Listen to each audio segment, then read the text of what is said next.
Hello.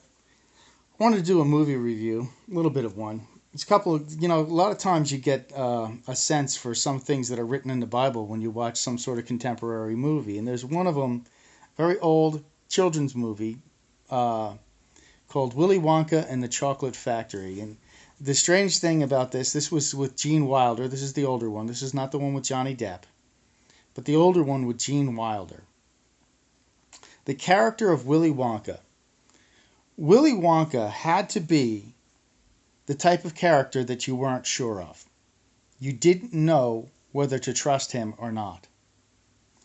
Gene Wilder, when he took the part of Willy Wonka, actually did his first scene had to be when he was introduced that he actually made it look like you couldn't trust him. And his entrance scene was he was addressing everybody who got the golden tickets. If you have to watch the movie to get it, but he came out limping as if he was crippled, but he wasn't really crippled, but he was only acting like it. And then he was walking very slow, and everybody was anticipating for him to get to the gate finally. And he gets just about to the gate. His cane sticks in the ground on purpose. He steps forward without his cane, looks like he's going to fall, then rolls forward, tips his top hat down, and introduces himself. Tips his top hat down and bows as it's a stunt, and everybody claps. But from that moment on, you couldn't trust whether as to the character of who Willy Wonka is. And Willy Wonka indeed did have an ulterior motive. He did not want himself to be trusted. He wanted himself to be doubted throughout the whole thing.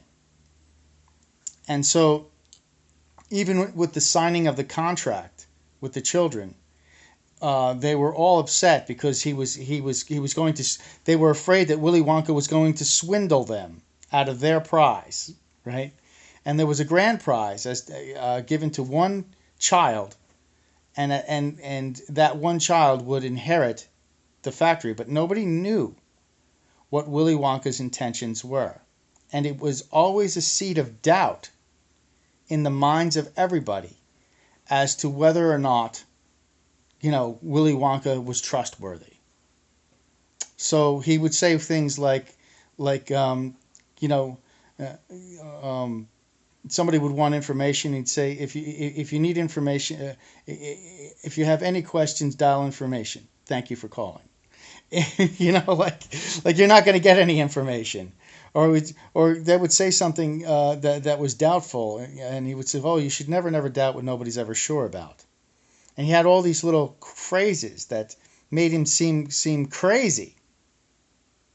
And now let's take a look at the character of Jesus Christ in the Bible itself.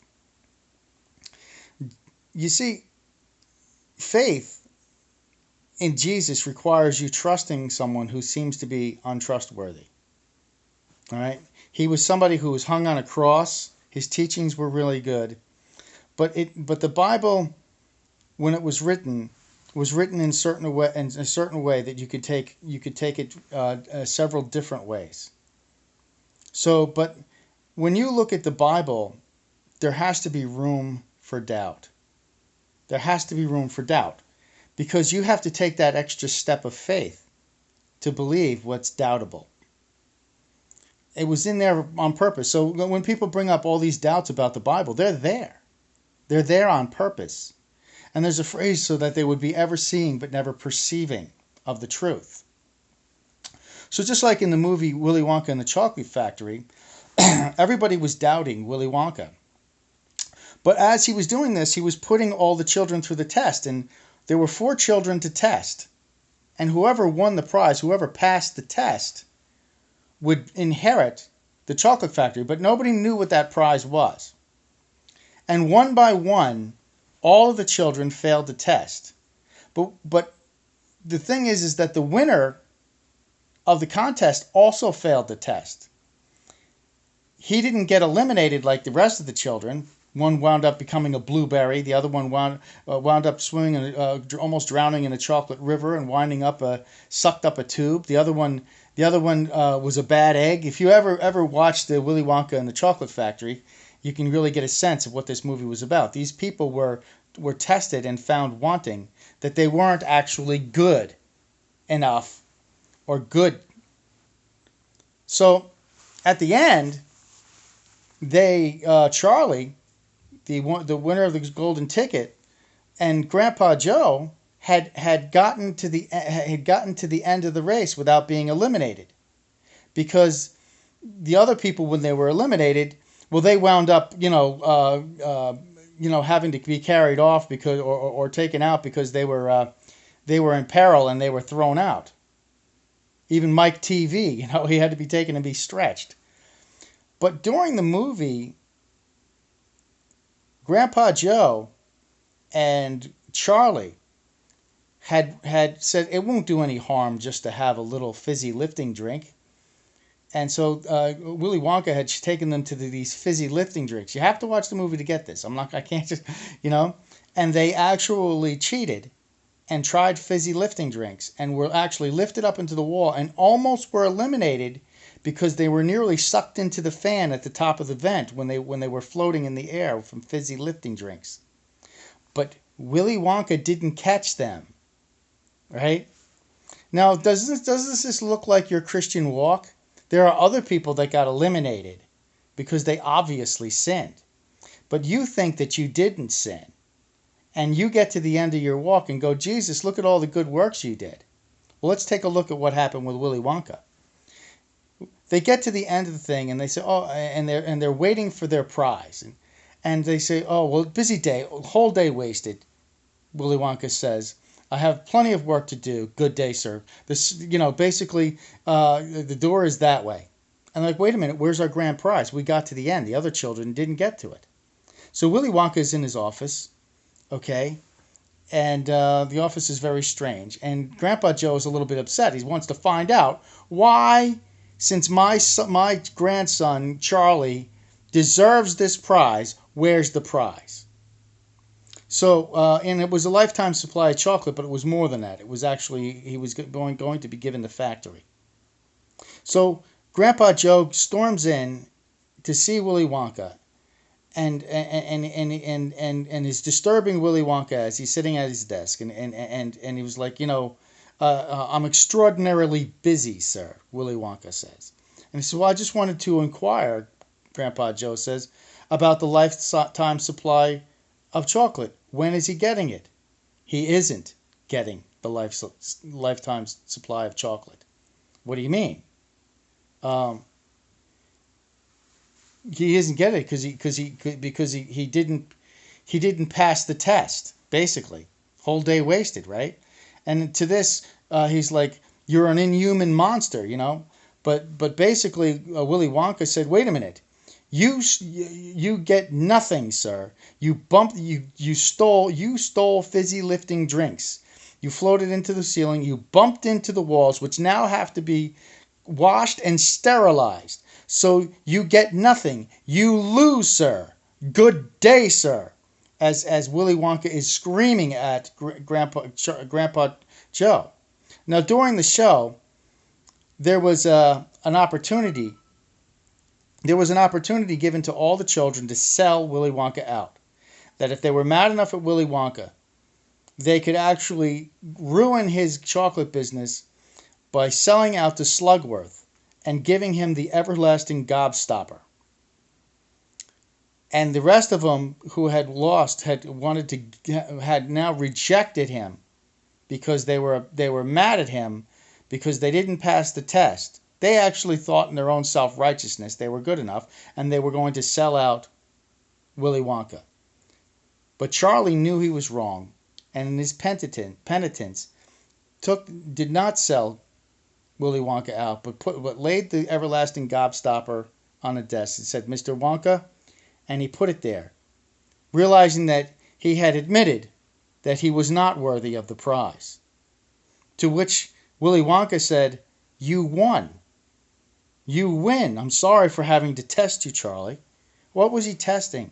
Was he testing how much was he testing Charlie on how well he did, or was he testing Charlie on realizing that he wasn't worthy? And then he was given the grand prize. And he says, he goes to Charlie, do you know what happened to the boy that got everything that he always wanted? No, he lived happily ever after. It's a great movie. But when you look at your relationship with Jesus Christ and most of Christianity out there, okay, there are lots of reasons to doubt whether or not God's going to deliver with the prize. Or there's lots of reasons to think that somehow or another, because if you've run your race so well, you've done so well, and you think that you haven't sinned, for many people to wind up in front of God's throne saying, well, where's the prize? Where's my lifetime supply of chocolate? You cheated. What do you mean I cheated? Well, you thought that you were going to come to me with all of your good works, and think that you weren't caught in the sins that you had. It's a terrific movie, and it's a terrific concept that our faith in the Bible being perfect, or what the Bible is, you have to realize that the Bible cannot be written in such a way, or was not written in such a way, that everybody would clearly see God's intention, or that everybody would clearly understand exactly what God was saying. No, the Bible is a mystery that is found. And that mystery, when it's found, is found so that the mystery is the gospel that's the true gospel, that many people are not going to accept. And this is the whole idea of why so many people doubt God, is because God actually made it and gave room for doubt. It wouldn't be a test of faith if things weren't clouded. God could have made it very plain and clear exactly the mystery, but then it wouldn't be a mystery, now would it? And this is the whole thing about how to sow seeds of doubt in believers, because they oftentimes people do have a choice. But the funny thing is that what's the choice? Are you going to choose to let your own righteousness before God count, because that's what you read in the Bible, because things could be read in two different ways? Or are you going to choose, by the grace of God, that you know that you're not worthy, just like Charlie, and you can only come to him and acknowledge your unworthiness before him, and understand that he's ready and willing to give you the gift as soon as you're humbled in that way. God bless.